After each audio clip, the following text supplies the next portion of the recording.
welcome to another episode of the Top Producers Nation podcast. This, of course, is the podcast that is made for agents who are either top producers or who desire to be top producers in your desired market. You can check out our program and our community at topproducersnation.com. And we, of course, are powered locally by our local franchise, which is Tampa Bay Real Producers. Our guest today is Jane McCroary, who has been featured in Tampa Bay Real Producers before as a top 500 producing agent in this particular market. We feature the top 500 producing agents in our magazine and in our local events all throughout our local community. So good to have our guest today, Miss Jane McCroary. Good to have you here, Jane. Thank you so much for inviting me. I appreciate it. No doubt. It's our pleasure for sure. Excited to dive into your story a little bit. Jane is a top producer with Remax Metro. Most of your work, I take it, is in St. Pete area, Pinellas County. Is that true? Most of it is, but my goal or my approach is that I have very good, solid relationships with my clients.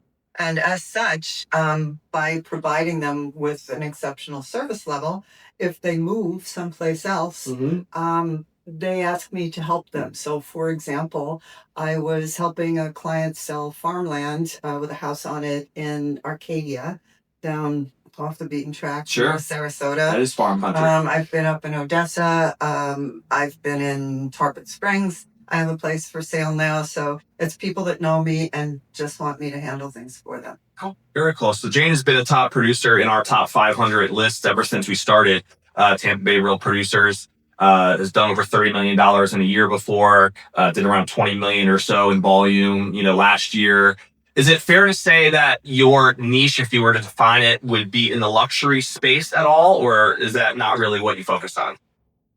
The business kind of found me, so I didn't set out saying, oh, I want to be in this space or that space. I go all the way through the spectrum. So I do have luxury listings and luxury properties, and I can do that. I do a lot in the middle ground, say from 500 to 900. That's kind of a sweet spot for me. Okay. I do a lot of condos, but also single family. But then I have people who approach me, like now I'm working on an offer that's for 106,000. It's a repeat client. I give those clients with those lower priced homes the same attention that someone would get if they were selling a home worth a couple of million. That's cool. Yeah, absolutely. So it's really just about providing the customer service level that you feel like you want to have your name attached to. Yes. And wherever that client might fall, so be it, right? Exactly. Let's go back up a little bit for people who don't really know your story at all or your background. So I know we were talking off camera how you're from Long Island. Yes. Initially, what made you come to Florida and how'd you get interested in real estate? My husband and I had gone on a business trip. I used to work for Lufthansa German Airlines. And I was on a business trip in Sarasota. And my husband and I were kind of cooling off in the Gulf and looking at these beautiful beachfront condos that were there. And we just sat there and said, oh my gosh, do you ever think we could ever afford something like that in our life? Look at that. How great would it be to live on the beach? And we both kind of figured it's probably not likely. Well, you fast forward a few years and things happen in careers and whatever, but we never lost that initial impression and desire from that time sitting in the Gulf looking at That's neat. It's a cool story. At the condos. So It's off the dream a little bit, huh? Yeah. So my husband transferred down first. He was with the FBI and he got called finally for Tampa and I just followed him down. Oh, wow. So your husband is he still with the FBI? No, he retired. He did. Okay. He had a difference of opinion during a certain time period. Gotcha. Yeah, I can understand that. I think that happens a lot, I would imagine. So you, were you a flight attendant at the time? No, and that's very funny. I love when I get that question because I say, no, I was a managing director of a wholly owned subsidiary. That's another way to look at it, I guess, right? Yeah. How long were you in that industry? 30 years. Oh, wow. Okay. And so did you get involved in real estate at all in New York, or was that once you moved to Florida? I got involved as an investor. So we always had a condo or two that we rented out, figuring let's get our toe in the market in Florida. Yeah. And then when we're ready to move down there, we either have a place to live or we have some equity built up in a property. Got it. And that makes sense for sure. Mm-hmm. And then when did you guys come down here? 2008. Okay. And were you a licensed agent at that time? No, I worked for Merrill Lynch at that time and then switched to Morgan Stanley. So I was in the banking sector. Got it. And then at some point you decided real estate was for me as a full-time business? I got very tired of corporate after a while because I was in corporate for the time at Lufthansa and then 5 years at Merrill, 5 years at Morgan Stanley. And I just got tired of it. There would be these massive big projects where 30 or 40 people on a conference call and decisions took forever to be made because they had to go through all these channels, especially in banking. And I just felt it would be so nice to be able to just have my own business and make a decision myself. Yeah. Oh man, I can understand that for sure. I'd be wanting to bang my head against the wall if that was the culture that I had to deal with. Yes. So was becoming an agent the first time you've had your own business and, Yes. and had that independence? Cool. Has it suited you well? Seems like it has. As I was mentioning to you earlier, I had the vision that I would retire from Morgan Stanley and I would be a real estate agent part-time. That is actually hilarious because I don't think there is any such thing as a part-time real estate I didn't want to be agent. good at it. You have to go in with both feet. Yeah. You really do. And you can't pick when the business is going to come or when the calls are going to come in from a client. Right. So you have to be available. So the business took off more than I would have ever imagined or even tried to do.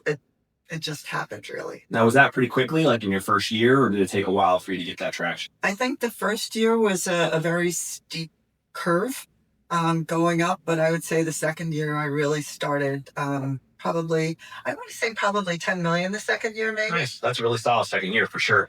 Now, did you just build your network like completely organically, and that's how you started getting your deals under your belt, or was there other strategies that you took that you implemented when you got off the ground? I had signed up at one point with Zillow for leads when my business was humming enough where I could afford that. And at that time, the buyer leads were very good there.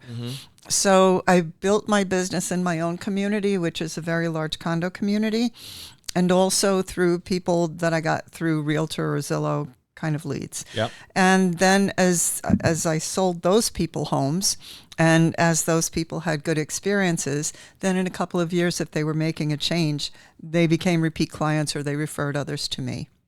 Yeah, so that makes sense. What percentage of your business now is based off of referrals and repeat business? Do you know? All of it. Is it really that high? Wow. So it's really just about building that customer loyalty, and you've never really done anything outside of that, it seems like, to try to market in other ways. It just hasn't been necessary for you? I mean, I've done some social media. I never found it particularly productive. I advertise in the local Paradise News, or I used to, on the beaches. Good exposure. People would say to me, "Oh, I see your name everywhere." Sure. But not really a phone call saying, "Oh, I saw you in Paradise News." Right. And the same thing with the Times. I advertise there. I'm part of the Lux group at Metro, which is agents who deal in luxury as well. Yep. And we have an ad in there, and it's exposure, but it's not really direct clients going to call you exposure. Yep. It's more image. Yeah, no, that makes sense. So there's a branding component for sure to that, but it seems like nuts and bolts as far as the actual deals that you can account for, it's really just come through your relationships. Yes. And the network that you built. Anything that come to mind, Jane, that has been a keys for you in establishing that type of loyalty with your clients that make them want to keep coming back to you, whether that's specific programs or systems or just how the relationships that you've built because of who you are as a person? What comes to mind at all in terms of the things that have been important for you to stay true to? I think the key to my success has been a combination of knowledge and service. So my background just happened to fit in perfectly with what the requirements would be for to become a good, strong realtor. So I had sales experience already, doing contracts with big clients for Lufthansa, C-level people I was talking with and all. So I was very comfortable in that sphere. And then I had marketing experience. I was the head of marketing for Lufthansa in the United States at one point. So, I mean, when you're dealing with $50 million, $100 million clients, and they ask you to do something or their advisor asks you to do something, you can bet that you're going to have a call 5 minutes later saying, "Is it done yet?" Yeah. So there's a certain level of expectation that's been needs to be met. absolutely, absolutely. So when you're used to providing that level of service, and now you're providing it to people in the real estate sphere, I don't know any other way but that kind of service. Yeah. So when you do that, believe it or not, it's kind of a differentiator, because even as I'm training an assistant at the moment, I make her conscious. Be careful how many times and for what reason you touch the client. Don't go back and touch the client if it's something that we already got, obviously, or if it's something that we can find ourselves or do ourselves. Just touch them for something real. And every time I touch a client, I make sure that I add some aspect of demonstrated value. So, well, here's some knowledge that I have on this topic. The lender for the other side said that this, and this was going to happen. I've seen this, and therefore I feel we should do that. For example, I just had a deal where they wanted an extension for 30 days because the buyer decided they wanted to get a home equity line of credit on their home. And I said to the other realtor, and when 30 days passes, you're going to be back to me asking for another 30 days. I have never seen a HELOC on God's earth Move that fast. that could close in 30 days. Yeah. So you're going to need 60, and no, we're not doing that. Right. Very cool. I love the mindset of being aware of every time you touch the client and making sure that there's a value proposition somehow tied into that touch, because I think most people take that for granted way too much. And if you're intentional about that, then more often than not, that's going to come through and it's going to be felt by the client. And that, like you said, has obviously worked for you, which has helped these people coming back to you time and time again. Absolutely. On the buy and sell side. So that makes a lot of sense to me. I also love and respect that you seem like you're very confident in the niche that you found. You mentioned off camera that you don't have a team. You weren't ever really, from what I can tell, looking to build a team or become a big recruiter. No. And I've had people obviously on the show who do that, and many of them do very well because of it and have thrived because of that. And then I have many others like yourself who never even had that path as something that they'd be interested in, and also have been very successful. So I respect that there's more than one way, to be successful in this industry, in this business, and you just have to find the niche that you can serve at the highest levels, which for you seems like revolves around client satisfaction and customer service. If I had a team, my name is going to go on that first of all. And I'm so manic about how my service is delivered that it would just be very uncomfortable for me relying on somebody that much to that degree who is going to fulfill my vision for service. So that would be one thing. But the other thing is I've managed teams for most of my career, from 5 people to 250 people. Yeah.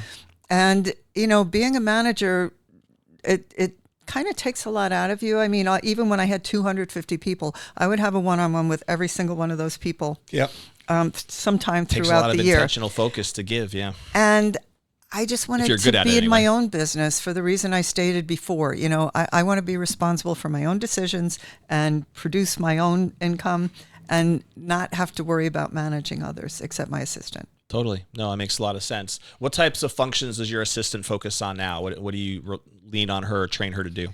The assistant I have now is actually very new, and she's a licensed realtor, but she hasn't gotten the training in the brokerage where she is.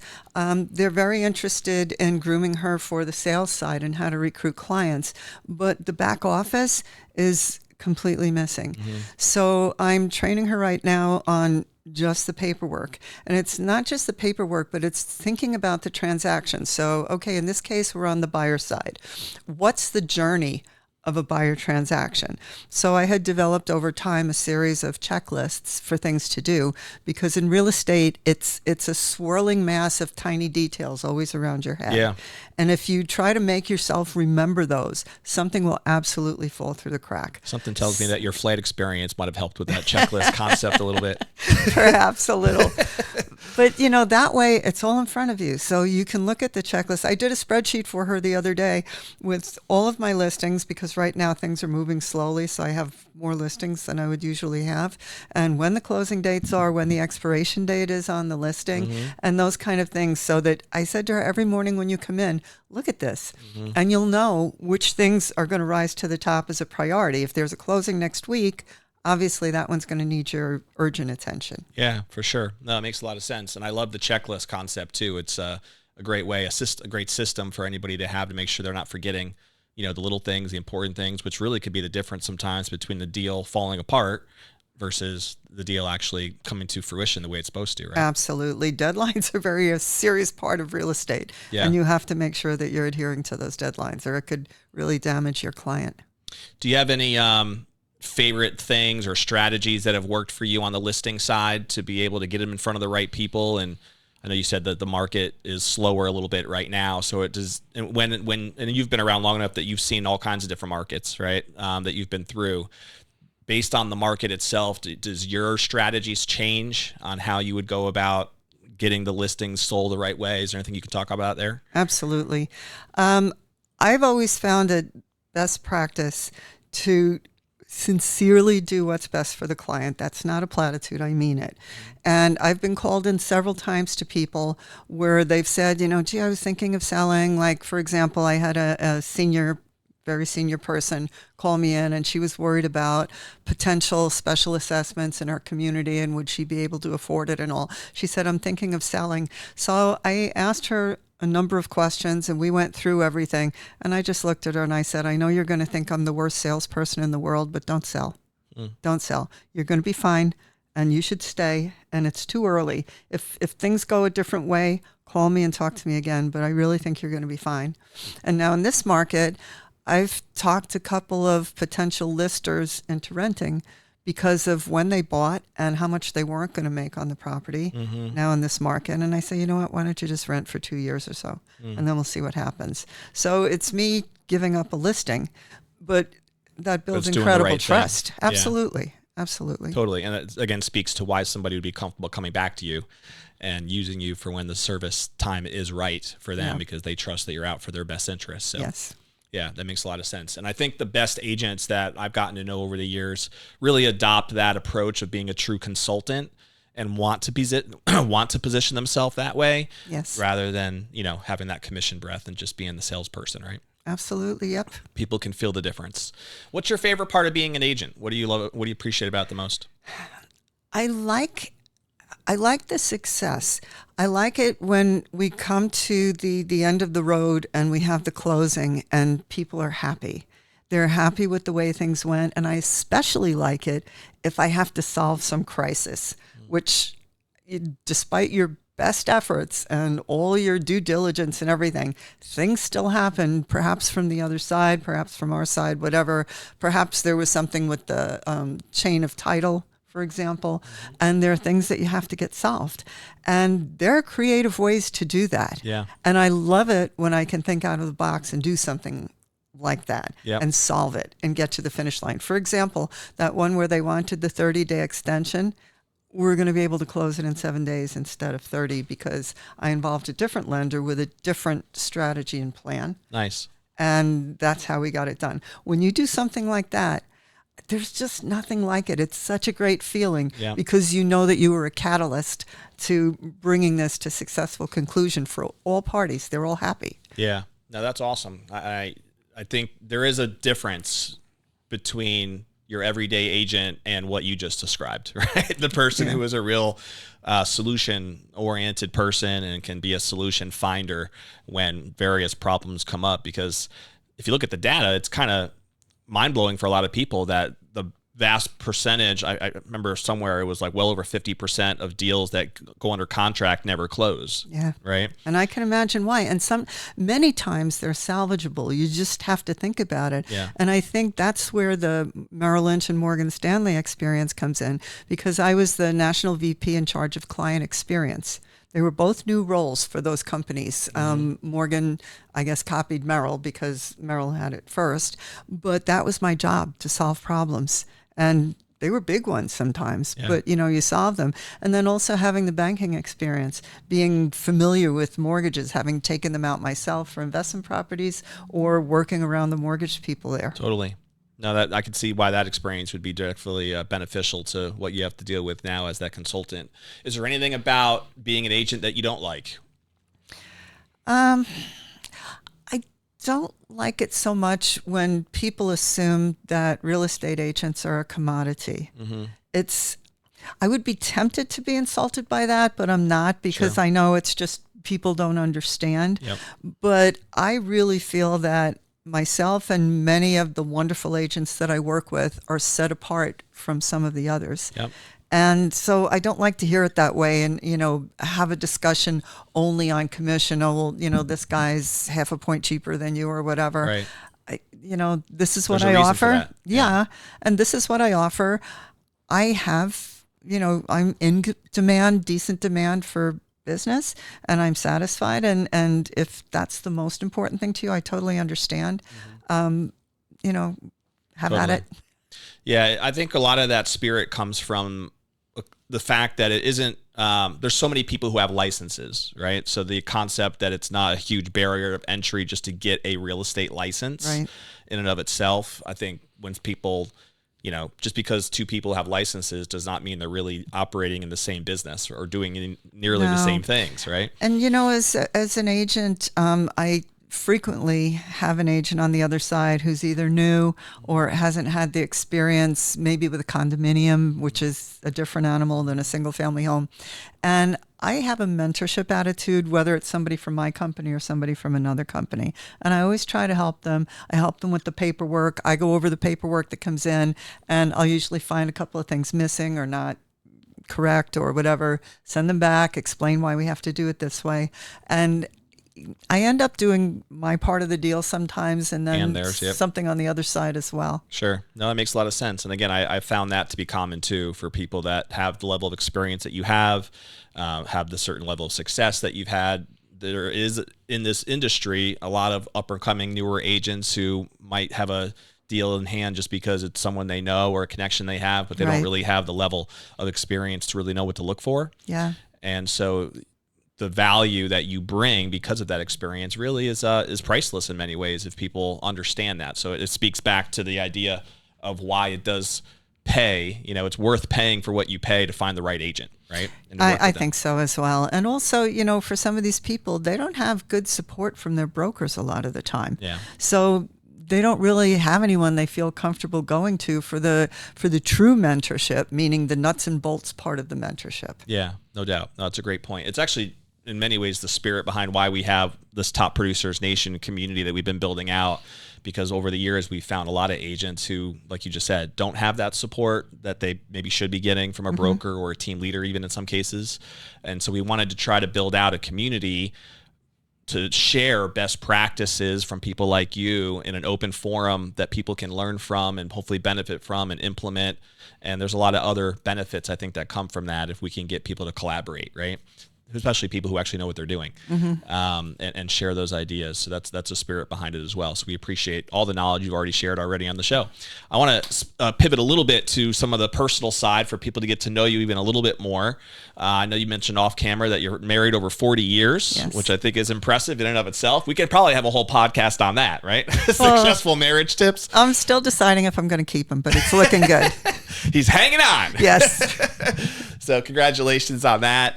What do you guys love to do for fun if you have any time for that when you're not just jamming in the business? We really like traveling. When I was, 16 and people said, what do you want to do when you grow up, basically?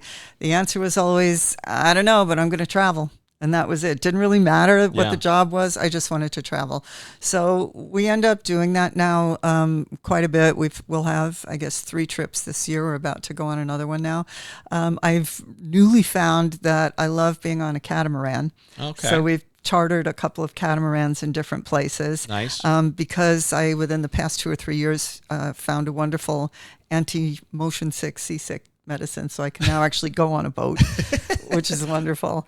And then I'm present. So you don't get sick in the air, but the boat was always throwing you off? No, air is not good too sometimes. Okay. Yeah, I had a couple of rough business trips because of that when I was at Lufthansa, but yeah, we solved it now, so better late than never. There you go. Is there a favorite place that you guys love to go see? Is there a favorite spot? I love Europe. Do you? You know, we did the hard trips when we were a bit younger, so we've been to some third and fourth world places. I was educated in 5 schools around the world. I did an international master's program, Oh, wow. and one of the modules was in India, and that was quite an experience Yeah. there. And, you know, Egypt we've been to, and there were a couple of places that were a little rougher to travel, Yeah, I can imagine for which sure. I wouldn't want to do now. I'd like to do more Europe myself. As I told you off camera that we have 6 young kids, so it's a Yes. little bit harder to travel with them to those types of trips. That's a lot of airfare, yeah. But years ago, before we were married, even my wife and I, when we were dating, we got to go to Italy, London, Ireland, and Prague. Actually, was one of my favorite trips Yes. too. That was a gorgeous place to visit. Yes, Yeah. sure is. Yeah, no doubt. They escaped a lot of the damage during World War II. Yeah, that's what I found interesting about it. The architecture wasn't really touched much, so you still see a lot of that old, like 11th century architecture, Yes. which is really kind of neat. So it was a cool experience for sure. Yep. Beautiful city. Yes. So a couple rapid fire questions for you. All right.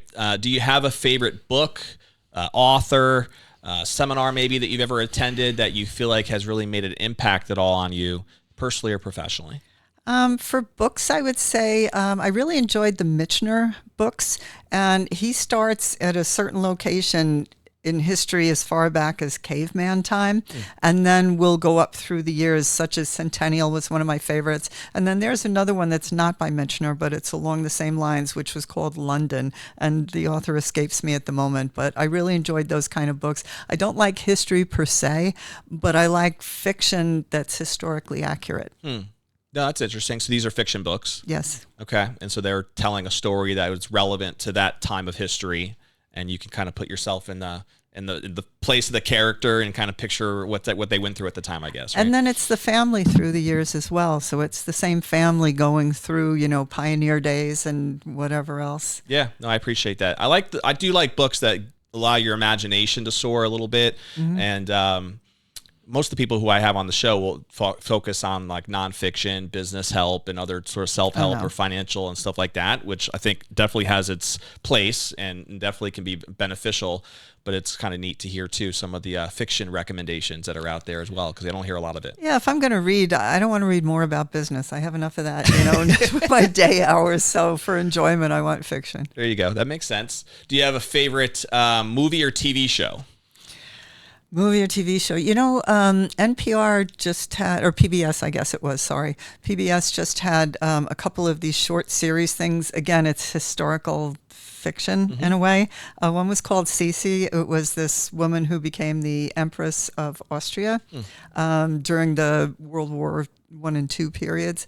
And that was really good. And then there was another one. I like the ones that take place overseas. So All Creatures Great and Small, which was about veterinarians working in a former time in England and things like that. So they have a couple of really good ones. Of course, Downton Abbey, that was the That's a killer of all classic. time. Yep. Yeah, loved it. The other ones you Just mentioned, for are those the clothes. documentaries? They're not documentaries. No, it's a drama. Okay. Gotcha. So yeah, I like talking with Jane, Rob, because she has like different recommendations than anyone else that we've had on the show to like throw out there. You know, like these aren't names that I've heard of before, so I feel like I'm learning. I'm more cultured when I get to hang out with Jane for a little bit. I appreciate that. All right, I'm gonna ask you what I call our legacy question. I'm fascinated to hear what you'll say about this. So, you know, hopefully many years from now, you'll be sitting on that rocking chair and enjoying your. Remember your the motion time. sick. It's not going to be a rocking chair. It might not be, or a stable chair, then. Yeah. That's fine as well. Thank you. And you get a chance to kind of think about what you'd want to be most remembered for, right? What you think you'd want your legacy to be. What thoughts come to mind as far as what you would want that legacy to be, personally or professionally? What matters most to you? I think that, and I've had experiences already as a blessing for people coming back to me and giving me instances where I had no idea that a difference was made to them just because of something I did or said. And I think that's what I'd like to be remembered for. I think being a Christian woman, firstly, and then spreading kindness to people or taking the time to listen to what their problem was and offering comfort or offering suggestion or just kind of being there, whether it's a friend or an acquaintance or an employee. I would like to be remembered for that, for being someone that people could come to. Yeah, no, very cool. I think the impact that we make obviously on others is where usually most people go. And it's always a good reminder, I think, that we work very, very hard, most of us do, on trying to be successful in business and have our businesses grow and thrive. But at the end of the day, it's usually the most successful people in business are the ones who focus on serving, Yes. other people at a certain level, which you've been talking a lot about on the show, is your commitment to customer service and serving your clients at the highest level. So it speaks to, again, why you've been great at what you do. Thank you. So it's great to have you here, and we're gonna put a bow on the episode, and so we can get you out of here and back to your busy weekend and life. And so, if somebody wanted to reach out to you, though, Jane, whether it's an agent who just was triggered by something you might have said and wanted to follow up with you to have a conversation, or could even be somebody who sees this anywhere who just would like to work with somebody who's as professional as you are, or connects with some of the things you mentioned today, what's the best way for someone to reach you? Either call me 727-348-3888 or email janegulfbeaches@gmail.com. There you go. So that is a niche for you, the golf area, right in your email. So that's a nice tag for sure. Yeah. So there you go. You can check out Jane there. And like I said, Jane has been featured in a previous issue of Tampa Bay Real Producers, and you can find that too up on our website, tampabayrealproducers.com. We're going to put a bow on this episode the way we always do, which is with a call to action to anyone in the audience. So if you're watching live through YouTube or Facebook or whatever platform, we're on like 15 different podcast platforms now that you might be subscribed to. If you don't subscribe to the show, by the way, just click that little button below. That way you'll be notified every time a new episode drops, which is weekly. We come out with a weekly episode with conversations like this with Jane. And I would encourage you to find one thing from this episode today that you can take action on. I'm a big believer that if you don't take action, a lot of what you might have heard that could have been valuable is lost. And we don't want that to be lost. We want you to capture that value.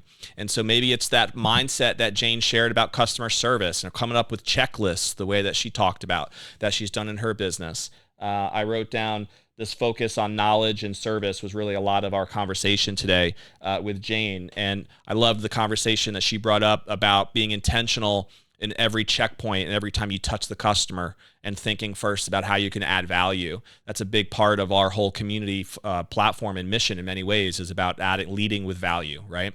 We call them value leading offers, is something we really believe in. So what's one thing, right? Something you can do that might tweak the way you're running your business right now, make it a little bit better. Maybe it's not even a business thing. It could have been one of the personal book recommendations that Jane threw out there that you want to let yourself daydream a little bit, but find something and do something to be able to improve your stock moving forward. We, of course, will see you on the next episode of the Top Producers Nation podcast. But in the meantime, check us out at topproducersnation.com to learn more about the community we have, what resources are on there, programs and different things we have in place to help you be a top producer in your desired market. We will see you on the next episode. Later.